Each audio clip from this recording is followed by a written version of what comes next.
Dalam ajaran Kristen tradisional dan teologi abad pertengahan, khususnya yang dipengaruhi oleh Dante, Milton, dan pengaruh kitab Henoch, iblis memiliki sistem kekuasaan yang mirip dengan struktur militer atau kerajaan. Alkitab memang tidak menjelaskan struktur iblis secara rinci, tetapi beberapa ayat dan kitab apokrif memberi petunjuk. Hierarki umum, 1. Lucifer. Pemimpin utama para malaikat yang jatuh. Diidentifikasi sebagai bintang fajar dalam Yesaya 14 ayat 12, yang dianggap sebagai simbol kejatuhan iblis karena kesombongan. 2. Pangeran-pangeran kegelapan. Iblis tingkat tinggi yang memimpin wilayah-wilayah neraka dan mengatur strategi melawan umat manusia.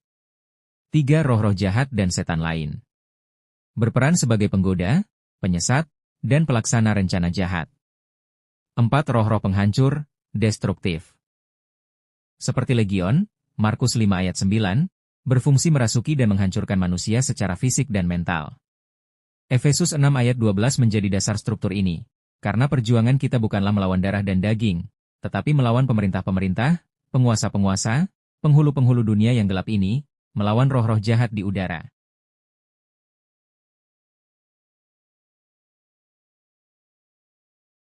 Penggambaran neraka dalam Alkitab bersifat simbolik, tapi banyak literatur Kristen dan kitab apokrif menjelaskan struktur berlapis neraka seperti berikut. 7 tingkatan neraka, inspirasi dari Divine Comedy karya Dante dan kitab Henoch 1. Limbo, tempat orang belum percaya, mereka yang belum mengenal Injil. 2 tingkatan nafsu, lust, untuk mereka yang dikuasai hawa nafsu. 3 tingkatan kerakusan, glutoni, bagi mereka yang hidup berlebihan dan rakus. 4 tingkatan ketamakan, greed, untuk penyembah uang dan harta. 5 tingkatan kemarahan, urat, mereka yang hidup dalam kebencian. 6. Tingkatan penghujat dan penyesat, heresi, blasfemi, termasuk nabi palsu, antikristus, dan penghujat Roh Kudus. 7. Tingkatan pengkhianat, treachery, neraka terdalam, tempat Yudas Iskariot, pengkhianat, dan Lucifer sendiri dikurung. 2 Petrus 2 ayat 4. Sebab kalau Allah tidak menyayangkan malaikat-malaikat yang berdosa, tetapi melemparkan mereka ke dalam neraka dan membelenggu mereka dengan rantai kegelapan untuk tinggal di sana sampai penghakiman.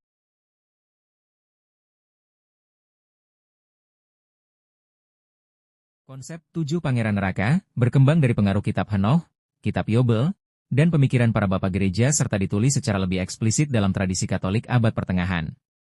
Setiap pangeran mewakili salah satu dari 7 dosa pokok, nama iblis. Lucifer.